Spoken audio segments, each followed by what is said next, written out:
सत श्रीकाल जी। आज काफ़ी टाइम बाद in fact I think almost after 1 year मैं एक कैमरा फेसिंग वीडियो बना रहा। ਅੱਜ ਆਪਾਂ ਸਿਰਫ ਡਿਸਕਸ ਕਰਾਂਗੇ ਕਿ why Lumix S52X is still relevant in 2026। ਮੈਂ ਸ਼ੂਟ ਵੀ S52X ਦਾ ਹੀ ਕਰ ਰਿਹਾ ਅਤੇ ਮੈਂ ਕੁਝ ਨੋਟਸ ਬਣਾ ਲਏ ਸਨ ਤਾਂ ਕਿ ਮੈਂ ਪ੍ਰੋਪਰਲੀ ਪੁਆਇੰਟ ਬਾਈ ਪੁਆਇੰਟ ਸਾਰਿਆਂ ਨੂੰ ਡਿਸਕਸ ਕਰ ਸਕਾਂ। ਲੂਮਿਕਸ S52X ਬੇਸਿਕਲੀ ਇੱਕ ਫੁੱਲ ਫਰੇਮ ਸੈਂਸਰ ਹਾਈਬ੍ਰਿਡ ਕੈਮਰਾ, ਯਾਨੀ ਕਿ ਇਹ ਫੋਟੋਗ੍ਰਾਫੀ ਅਤੇ ਵੀਡੀਓਗ੍ਰਾਫੀ ਦੋਨਾਂ ਲਈ ਬਣਿਆ ਹੋਇਆ। But this camera is more incline towards videography feature. ਬਾਕੀ ਜਿੰਨੇ ਵੀ ਇਹਦੇ ਆਸ-ਪਾਸ ਕੰਪੀਟੀਟਰਸ ਨੇ ਉਹ ਜਾਂ ਤਾਂ APS-C ਸੈਂਸਰ ਯਾਨੀ ਕਿ ਕ੍ਰੌਪ ਸੈਂਸਰ ਨੇ, ਜਾਂ ਅਗਰ ਕੋਈ ਫੁੱਲ ਫਰੇਮ ਸੈਂਸਰ ਪ੍ਰੋਵਾਈਡ ਕਰਦਾ ਤਾਂ ਬਹੁਤ ਜ਼ਿਆਦਾ ਐਕਸਪੈਂਸਿਵ ਨੇ। ਸੋ ਆਈ ਵੁੱਡ ਸੇ ਇਸ ਮਾਮਲੇ 'ਚ ਬਹੁਤ ਜ਼ਿਆਦਾ ਲੀਡ ਕਰਦਾ। And apart from being a full frame sensor camera, ਇਹ ਸਾਨੂੰ ਓਪਨ ਗੇਟ ਵੀ ਦਿੰਦਾ। ਦੈਟ ਮੀਨਸ ਸਾਡੀ ਫੁਟੇਜ ਨੂੰ ਇੱਕ ਐਕਸਟਰਾ ਲਾਰਜ ਫਾਰਮੈਟ ਦੇ ਵਿੱਚ ਸਾਨੂੰ ਦਿੰਦਾ, ਯਾਨੀ ਕਿ ਸਾਨੂੰ ਲੈਂਥ ਦੇ ਨਾਲ ਨਾਲ ਸਾਨੂੰ ਇੱਕ ਅੱਛੀ ਵਿਡਥ ਵੀ ਮਿਲ ਜਾਂਦੀ ਹੈ, ਜੋ ਆਪਾਂ ਵੈਰੀ ਈਜ਼ਲੀ ਸੋਸ਼ਲ ਮੀਡੀਆ ਲਈ ਉਹਨੂੰ ਕ੍ਰੌਪ ਕਰ ਸਕਦੇ ਹਾਂ, ਜਾਂ ਫਿਰ ਐਜ਼ ਇਟ ਇਜ਼ ਉਹਨੂੰ 6K ਓਪਨ ਗੇ ਫਾਰਮੈਟ ਦੇ ਵਿੱਚ ਆਪਾਂ ਉਹਨੂੰ YouTube 'ਤੇ ਵੀ ਅਪਲੋਡ ਕਰ ਸਕਦੇ ਹਾਂ। ਅਤੇ ਇਹ ਸਾਰੇ 10 ਪੁਆਇੰਟ ਜੋ ਮੈਂ ਤੁਹਾਡੇ ਨਾਲ ਡਿਸਕਸ ਕਰੂੰਗਾ, ਇਹ ਸਾਰੇ ਮੋਰ ਵੀਡੀਓਗ੍ਰਾਫੀ ਦੇ ਰਿਲੇਟਡ ਹੋਣਗੇ। ਹਾਲਾਂਕਿ ਕੁਝ ਪੁਆਇੰਟ ਇਹ ਫੋਟੋਗ੍ਰਾਫੀ 'ਤੇ ਵੀ ਵੈਲਿਡ ਹੁੰਦੇ ਨੇ, ਬਟ ਮੈਂ ਵੀਡੀਓਗ੍ਰਾਫੀ ਨੂੰ ਜਾਂ ਸਿਨੇਮੈਟੋਗ੍ਰਾਫੀ ਨੂੰ ਧਿਆਨ 'ਚ ਰੱਖ ਕੇ ਇਹ ਵੀਡੀਓ ਬਣਾ ਰਿਹਾ। ਸਭ ਤੋਂ ਪਹਿਲਾ ਪੁਆਇੰਟ ਜੋ ਇਸ ਕੈਮਰਾ ਨੂੰ ਬਾਕੀ ਕੈਮਰਾ ਨਾਲੋਂ ਸਟੈਂਡ ਆਊਟ ਕਰਦਾ ਅਤੇ ਪਰਸਨਲੀ ਮੈਂ ਉਸ ਚੀਜ਼ ਨੂੰ ਬਹੁਤ ਜ਼ਿਆਦਾ ਯੂਜ਼ ਕਰਨਾ, ਵਿਚ ਇਜ਼ ਐਕਸਟਰਨਲ SSD ਰਿਕਾਰਡਿੰਗ। ਇਹ ਇੰਟਰਨਲ SD ਕਾਰਡ ਰਿਕਾਰਡਿੰਗ ਨਾਲੋਂ ਜ਼ਿਆਦਾ ਸਸਤਾ ਅਤੇ ਕਨਵੀਨੀਅੰਟ ਪੈਂਦਾ। ਵਾਈ? ਕਿਉਂਕਿ ਅਗਰ ਆਪਾਂ ਇੱਕ ਐਕਸਟਰਨਲ SSD ਖਰੀਦਦੇ ਹਾਂ, ਜੋ ਕਿ ਤੁਸੀਂ ਸੈਮਸੰਗ ਦੀ T7 SSD ਲੈ ਲਓ, ਜਾਂ ਲੈਕਸਾਰ ਦੀ SSD ਲੈ ਲਓ, ਜਾਂ ਸੈਨਡਿਸਕ ਦੀ ਬਹੁਤ ਜ਼ਿਆਦਾ ਫੇਮਸ ਹੈ, ਤੁਸੀਂ ਉਹ ਖਰੀਦ ਕੇ ਦੇਖ ਲਓ। ਤੁਸੀਂ ਪ੍ਰਾਈਸ ਕੰਪੇਅਰ ਕਰਕੇ ਚੈੱਕ ਕਰ ਲਓ, ਤੁਹਾਨੂੰ ਸੇਮ ਸਪੀਡ ਮਿਲੇਗੀ। ਇਨਫੈਕਟ SSD ਜ਼ਿਆਦਾ ਅੱਛੀ ਸਪੀਡ ਦੇਗੀ ਇੱਕ ਇੰਟਰਨਲ SD ਕਾਰਡ ਨਾਲੋਂ, ਅਤੇ ਤੁਹਾਨੂੰ ਉਹ ਬਹੁਤ ਜ਼ਿਆਦਾ ਚੀਪ ਐਂਡ ਬੈਸਟ ਵੀ ਲੱਗੇਗਾ rather than carrying internal SD cards, ਜੋ ਕਿ ਐਕਸਪੈਂਸਿਵ ਵੀ ਨੇ ਅਤੇ ਐਕਸਟਰਨਲ SSD ਨਾਲੋਂ ਘੱਟ ਹੀ ਚੱਲਦੇ ਨੇ। ਮੇਰਾ ਆਪਣਾ ਐਕਸਪੀਰੀਅੰਸ ਹੈ, ਤੁਹਾਡਾ ਆਪ ਦਾ ਹੋ ਸਕਦਾ ਹੈ। ਹਾਲਾਂਕਿ ਇਹ ਕੈਮਰਾ ਸਪੋਰਟ ਕਰਦਾ ਹੈ ਪੈਰਲਲ ਇੰਟਰਨਲ ਰਿਕਾਰਡਿੰਗ ਅਤੇ ਰੀਲੇ ਰਿਕਾਰਡਿੰਗ। ਜਿਵੇਂ ਕਿ ਤੁਸੀਂ ਕੋਈ ਇੰਟਰਵਿਊ ਸ਼ੂਟ ਕਰ ਰਹੇ ਹੋ, ਜਾਂ ਤੁਸੀਂ ਕੋਈ ਮੈਰਿਜ ਫੰਕਸ਼ਨ ਸ਼ੂਟ ਕਰ ਰਹੇ ਹੋ, ਜਾਂ ਤੁਸੀਂ ਐਸਾ ਈਵੈਂਟ ਸ਼ੂਟ ਕਰ ਰਹੇ ਹੋ ਜਿੱਥੇ ਤੁਸੀਂ ਟੇਕ ਦੁਬਾਰਾ ਨਹੀਂ ਲੈ ਸਕਦੇ ਅਤੇ ਲੋਸ ਅਤੇ ਰਿਸਕ ਆਫ ਲੋਸ ਨਾ ਦੇ ਬਰਾਬਰ ਚਾਹੁੰਦੇ ਹੋ, ਪੈਰਲਲ ਰਿਕਾਰਡ ਕਰ ਲਓ। ਯਾਨੀ ਕਿ ਤੁਹਾਡਾ ਪਹਿਲਾ card as a main recording card work ਕਰੇਗਾ ਅਤੇ ਦੂਸਰਾ ਕਾਰਡ ਤੁਹਾਡਾ as a backup card work ਕਰੇਗਾ।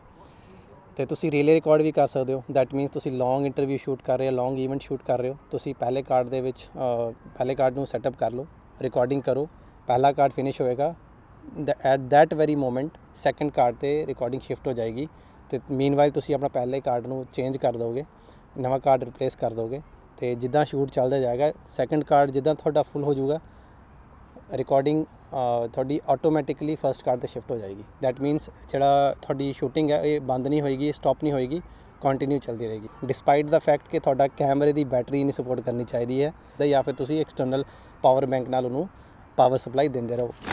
ਸੈਕਿੰਡ ਬੈਸਟ ਫੀਚਰ, ਇਹਦੇ ਬਹੁਤ ਸਾਰੇ ਰਿਕਾਰਡਿੰਗ ਫਾਰਮੈਟਸ ਨੇ, ਜਿਵੇਂ ਕਿ all intra format, vlog format, Apple ProRes format, ਅਤੇ ਇਨਫੈਕਟ ਤੁਸੀਂ ਰॉ ਵੀ ਸ਼ੂਟ ਕਰ ਸਕਦੇ ਹੋ। ਲੇਕਿਨ ਤੁਹਾਨੂੰ ਇਹਦੇ ਲਈ ਐਟਮਸ ਜਾਂ ਬਲੈਕ ਮੈਜਿਕ ਡਿਵਾਈਸ ਦੀ ਜ਼ਰੂਰਤ ਪਵੇਗੀ। Third feature is the incredible in body stabilization. Lumix ਅੱਜ ਤੋਂ ਨਹੀਂ ਬਲਕਿ ਕਈ ਦਸ਼ਕਾਂ ਤੋਂ ਆਪਣੀ ਇਨ ਬੋਡੀ ਸਟੇਬਲਾਈਜੇਸ਼ਨ ਨੂੰ ਲੈ ਕੇ ਪੂਰੇ ਵਰਲਡ ਦੇ ਵਿੱਚ ਫੇਮਸ ਹੈ। ਜਿਵੇਂ ਸੋਨੀ ਆਪਣੇ ਆਟੋ ਫੋਕਸ ਨੂੰ ਲੈ ਕੇ ਉਹਨੂੰ ਕੋਈ ਬੀਟ ਨਹੀਂ ਕਰ ਸਕਦਾ, ਸਿਮਿਲਰਲੀ ਲੂਮਿਕਸ ਜਾਂ ਪੈਨਾਸੋਨਿਕ ਦੀ ਇਨ ਬੋਡੀ ਸਟੇਬਲਾਈਜੇਸ਼ਨ ਦਾ ਕੋਈ ਮੁਕਾਬਲਾ ਨਹੀਂ ਹੈਗਾ। ਤੁਸੀਂ ਆਲਮੋਸਟ ਭੁੱਲ ਹੀ ਜਾਓਗੇ ਕਿ ਤੁਹਾਨੂੰ ਐਕਸਟਰਨਲ ਗਿੰਬਲ ਦੀ ਲੋੜ ਪਵੇਗੀ। ਐਸਾ ਰਿਕਾਰਡਿੰਗ ਸਟਾਈਲ ਜਿਵੇਂ ਕਿ ਮੇਰਾ, ਜਿਹਨੂੰ ਅਸੀਂ ਰਨ ਐਂਡ ਗਨ ਸ਼ੂਟ ਕਹਿੰਦੇ ਹਾਂ, ਅਤੇ ਮੈਨੂੰ ਬੜੇ ਹੀ ਮਿਨੀਮਲਿਸਟਿਕ ਡਿਜ਼ਾਈਨ ਅਤੇ ਸੈਟਅਪ ਦੇ ਨਾਲ ਸ਼ੂਟ ਕਰਨਾ ਬਹੁਤ ਜ਼ਿਆਦਾ ਪਸੰਦ ਹੈ। ਅਤੇ ਓਬਵੀਅਸਲੀ ਇਸ ਸੈਟਅਪ ਦੇ ਵਿੱਚ ਮੈਨੂੰ ਇੱਕ ਐਕਸਟਰਨਲ ਗੀਅਰ ਜਿਹਨੂੰ ਬਾਰ-ਬਾਰ ਚਾਰਜ ਕਰਨਾ ਪਵੇ, ਮੈਨੂੰ ਫਿਰ ਸਟੇਬਲਾਈਜ਼ ਕਰਾਂ, ਜਿਹਨੂੰ ਕੈਲੀਬਰੇਟ ਕਰਨਾ ਪਵੇ, ਫਿਰ ਚਾਰਜ ਵੀ ਕਰਨਾ ਪਵੇ, ਫਿਰ ਮਾਊਂਟ ਕਰਕੇ ਹੈਵੀ ਸੈਟਅਪ ਬਣ ਜਾਏ, ਮੈਂ ਉਸ ਚੀਜ਼ ਤੋਂ ਥੋੜ੍ਹਾ ਪਰਹੇਜ਼ ਕਰਦਾ। ਅਤੇ ਇਸ ਚੀਜ਼ ਨੂੰ ਕੱਟ ਆਫ ਕਰਨ ਵਾਸਤੇ ਲੂਮਿਕਸ S52X is for better. Obviously match ਨਹੀਂ ਹੋ ਸਕਦੀ, ਕਾਫੀ ਤੁਹਾਨੂੰ ਲੌਂਗ ਸ਼ਾਟਸ ਚਾਹੀਦੇ ਹੁੰਦੇ, ਰਨਿੰਗ ਸ਼ਾਟਸ ਚਾਹੀਦੇ ਹੁੰਦੇ ਨੇ, ਉਹਦੇ ਲਈ ਫਿਰ ਤੁਹਾਨੂੰ ਓਬਵੀਅਸਲੀ ਗਿੰਬਲ ਦੀ ਲੋੜ ਪੈਂਦੀ ਆ। ਬਟ ਅਗਰ ਇੱਕ ਗ੍ਰੈਜੂਅਲ ਮੂਵਮੈਂਟ, ਜਾਂ ਅਗਰ ਤੁਸੀਂ ਡੇ ਟੂ ਡੇ ਵਲੋਗਸ ਜਾਂ ਇੱਕ ਡਾਕੂਮੈਂਟਰੀ ਸ਼ੂਟ ਕਰ ਰਹੇ ਹੋ, ਜਾਂ ਕੋਈ ਰਨ ਐਂਡ ਗਨ ਸ਼ੂਟ ਕਰ ਰਹੇ ਹੋ, ਜਿੱਥੇ ਤੁਹਾਨੂੰ ਜ਼ਿਆਦਾ ਹਿਊਜ ਸੈਟਅਪ ਦੀ ਲੋੜ ਨਹੀਂ ਹੈਗੀ, you can still compensate, you can still make a really good stabilized video. ਹਾਂ, ਅਗਰ ਤੁਹਾਡੇ ਲੈਂਸ ਅਤੇ ਤੁਹਾਡੀ ਬਾਡੀ ਦੋਨਾਂ ਦੇ ਵਿੱਚ ਸਟੇਬਲਾਈਜੇਸ਼ਨ ਹੈ, ਤੇ ਰਿਜ਼ਲਟ ਬਹੁਤ ਹੀ ਜ਼ਿਆਦਾ ਔਸਮ ਆਉਂਦੇ ਨੇ। ਫੋਰਥ ਫੀਚਰ ਓਬਵੀਅਸਲੀ ਲੂਮਿਕਸ ਨੇ ਬਹੁਤ ਜ਼ਿਆਦਾ ਇੰਪਰੂਵ ਕੀਤਾ ਹੈ towards their auto focus. Lumix S5 2X support ਕਰਦਾ ਹੈ ਫੇਸ ਡਿਟੈਕਸ਼ਨ ਆਟੋ ਫੋਕਸ। ਅਗਰ ਤੁਸੀਂ ਲੂਮਿਕਸ ਦੇ ਪੁਰਾਣੇ ਕੈਮਰਾ ਲਾਈਕ S5 ਤੋਂ ਆ ਰਹੇ ਹੋ, ਜਿੱਥੇ ਉਹ ਪਹਿਲਾਂ contrast based auto focus detection ਕਰਦਾ ਸੀ, ਬਟ ਨਾਓ ਹੁਣੇ ਕੰਟਰਾਸਟ ਬੇਸ ਤੋਂ ਉੱਠ ਕੇ ਫੇਸ ਡਿਟੈਕਸ਼ਨ ਤੇ ਆ ਗਿਆ। ਦੈਟ ਮੀਨਸ ਕਾफ़ी ਇੰਪਰੂਵਮੈਂਟ ਹੈ। I'll say like not as better as Sony but in a close competition to Sony. ਅਗਰ ਤੁਸੀਂ ਡਾਕੂਮੈਂਟਰੀ ਸਟਾਈਲ ਸ਼ੂਟ ਕਰ ਰਹੇ ਹੋ ਜਾਂ ਤੁਸੀਂ ਲੌਂਗ ਫਾਰਮ ਕੰਟੈਂਟ ਸ਼ੂਟ ਕਰ ਰਹੇ ਹੋ ਜਿਹਦੇ ਫੋਕਸ ਬੜਾ ਗ੍ਰੈਜੂਅਲ ਸ਼ਿਫਟ ਚਾਹੀਦਾ ਹੈ, ਤੁਹਾਨੂੰ ਬਹੁਤ ਸਿਨੇਮੈਟਿਕ ਸਟਾਈਲ ਚਾਹੀਦਾ ਹੈ, not like abrupt shift of auto focus, ਇਹ ਕੈਮਰਾ ਤੁਹਾਨੂੰ ਇੱਕ ਸਿਨੇਮਾਟੋਗ੍ਰਾਫਰ ਵਾਲੀ ਫੀਲ ਦਿੰਦਾ ਹੈ। Fifth but highly liked feature of this camera is the colour science. Lumix ਦੀ ਕਲਰ ਸਾਇੰਸ ਬਹੁਤ ਜ਼ਿਆਦਾ ਨੈਚੁਰਲ ਹੈ। ਇਹਦੇ ਕੰਪੈਰੀਜ਼ਨ 'ਚ ਅਗਰ ਆਪਾਂ ਸੋਨੀ ਨੂੰ ਦੇਖੀਏ, ਉਹ ਕਿਤੇ ਨਾ ਕਿਤੇ ਤੁਹਾਨੂੰ ਇੱਕ ਰੈਡੀ ਟੂ ਗੋ ਐਡਿਟ ਵਾਲੀ ਫੁਟੇਜ ਦਿੰਦਾ ਹੈ। ਵਾਰਮ ਐਂਡ ਮੈਜੈਂਟਿਕ ਲੁੱਕ ਸਾਨੂੰ ਸੋਨੀ ਵਿੱਚ ਥੋੜ੍ਹਾ ਜ਼ਿਆਦਾ ਵੇਖਣ ਨੂੰ ਮਿਲਦੀ ਹੈ। ਅਗਰ ਤੁਸੀਂ ਕਲਰ ਕਰੈਕਸ਼ਨ ਅਤੇ ਪੋਸਟ ਪ੍ਰੋਡਕਸ਼ਨ ਨੂੰ ਲੈ ਕੇ ਕਾਫੀ ਸੀਰੀਅਸ ਹੋ ਅਤੇ ਡਾਇਨੇਮਿਕ ਰੇਂਜ ਨਾਲ ਖੇਡਣ ਦੇ ਸ਼ੌਕੀਨ ਹੈਗੇ ਆ, ਮਤਲਬ ਤੁਸੀਂ ਕਲਰ ਦੇ ਨਾਲ ਅੱਛੀ ਤਰ੍ਹਾਂ ਖੇਡ ਸਕਦੇ ਆ, with this camera you can make really beautiful cinematic output. Colour science ਦੇ ਵਿੱਚ ਓਬਵੀਅਸਲੀ ਫੂਜੀ ਫਿਲਮ ਨੂੰ ਜ਼ਿਆਦਾ ਐਜ ਮਿਲਦੀ ਹੈ ਇਨ ਕੰਪੈਰੀਜ਼ਨ ਟੂ ਅਦਰ ਬ੍ਰਾਂਡ, ਲੇਕਿਨ ਲੂਮਿਕਸ S5 2X ਦੇ ਵਿੱਚ ਤੁਹਾਨੂੰ ਇੰਨੀ ਨੈਚੁਰਲ ਕਲਰ ਸਾਇੰਸ ਵੇਖਣ ਨੂੰ ਮਿਲਦੀ ਹੈ ਕਿ ਤੁਸੀਂ ਵੈਰੀ ਈਜ਼ੀਲੀ ਕਿਸੇ ਵੀ ਤਰ੍ਹਾਂ ਦੇ ਸਿਨੇਮੈਟਿਕ ਸੀਨ ਨੂੰ ਅਚੀਵ ਕਰ ਸਕਦੇ ਹੋ। ਛੇਵਾਂ ਪੁਆਇੰਟ ਜੋ ਕਿ ਹੈ ਲਾਈਵ ਲਟ ਸਪੋਰਟ। ਇਸ ਫੀਚਰ ਨੂੰ ਮੈਂ ਵਾਈਲ ਰਿਕਾਰਡਿੰਗ ਬਹੁਤ ਜ਼ਿਆਦਾ ਯੂਜ਼ ਕਰਦਾ ਕਿਉਂਕਿ ਮੈਂ ਲਾਈਵ ਦੇਖ ਸਕਦਾ ਕਿ ਮੇਰੇ ਫੁਟੇਜਸ ਦੇ ਕਲਰ ਕਿੱਦਾਂ ਦੇ ਆ ਰਹੇ ਨੇ। ਫੋਰ ਐਗਜ਼ਾਮਪਲ ਮੇਰੇ ਕੋਲ ਪਲੈਂਟੀ ਆਫ ਲਟਸ ਨੇ ਜੋ ਕਿ ਮੈਂ ਇੰਸਟਾਲ ਕਰ ਲੈਂਦਾ ਆਪਣੇ ਕੈਮਰਾ ਦੇ ਵਿੱਚ। ਜਿਸ ਤਰ੍ਹਾਂ ਦੀ ਲੁੱਕ ਐਂਡ ਫੀਲ ਮੈਨੂੰ ਪੋਸਟ ਪ੍ਰੋਡਕਸ਼ਨ ਦੇ ਵਿੱਚ ਚਾਹੀਦੀ ਹੁੰਦੀ ਹੈ, ਮੈਂ ਉਹਨੂੰ ਅਪਲਾਈ ਕਰ ਲੈਂਦਾ ਆਪਣੇ ਕੈਮਰਾ ਦੇ ਵਿੱਚ ਅਤੇ ਦੇਖ ਲੈਂਦਾ ਕਿ ਹਾਂ ਅਗਰ ਜਦੋਂ ਮੈਂ ਪੋਸਟ ਪ੍ਰੋਡਕਸ਼ਨ ਦੇ ਵਿੱਚ ਕਲਰਸ ਅਪਲਾਈ ਕਰੂੰਗਾ ਤਾਂ ਮੈਨੂੰ ਇੱਦਾਂ ਦੀ ਫੀਲ ਮਿਲੇਗੀ ਜਾਂ ਨਹੀਂ ਮਿਲੇਗੀ। ਯਾਨੀ ਕਿ ਪੋਸਟ ਪ੍ਰੋਡਕਸ਼ਨ ਦੇ ਟੇਬਲ ਤੱਕ ਜਾਣ ਤੋਂ ਪਹਿਲਾਂ ਹੀ ਮੈਨੂੰ ਪਤਾ ਲੱਗ ਜਾਂਦਾ ਕਿ ਮੇਰੀ ਫੁਟੇਜ ਕਿੰਨੀ ਬੈਲੈਂਸਡ ਅਤੇ ਕਿੰਨੀ ਵੈਲ ਅਚੀਵ ਹੋ ਰਹੀ ਹੈ। ਲਾਈਵ ਲਟ ਖਾਲੀ ਇਹਦੇ ਲਈ ਯੂਜ਼ ਨਹੀਂ ਹੁੰਦਾ, ਇਨਫੈਕਟ ਤੁਸੀਂ ਅਗਰ ਚਾਹੁੰਦੇ ਹੋ ਕਿ ਤੁਸੀਂ ਰੈਡੀ ਟੂ ਡਿਲੀਵਰ ਫੁਟੇਜ ਜਾਂ ਕਲਿੱਪਸ ਡਿਲੀਵਰ ਕਰਨਾ ਚਾਹੁੰਦੇ ਹੋ ਤੇ ਲਾਈਵ ਲਟਸ ਤੁਸੀਂ ਆਪਣੇ ਸ਼ਾਰਟ ਸਨਿਪਟਸ ਜਾਂ ਫੁਟੇਜਸ ਜਾਂ ਫੋਟੋਗ੍ਰਾਫਸ ਤੇ ਵੀ ਡਾਇਰੈਕਟਲੀ ਅਪਲਾਈ ਕਰਕੇ ਕਸਟਮਰ ਨੂੰ ਦੇ ਸਕਦੇ ਹੋ।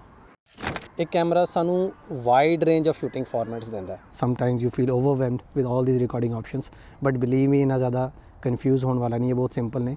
ਬ੍ਰੌਡਲੀ ਦੇਖਿਆ ਜਾਏ ਤਾਂ ਡਿਵਾਈਡ ਕਰਦਾ ਤੁਹਾਨੂੰ 6K 4K HD ਫਾਰਮੈਟ ਦੇ ਵਿੱਚ, ਮੇਜਰ 3 ਫਾਰਮੈਟਸ ਨੇ।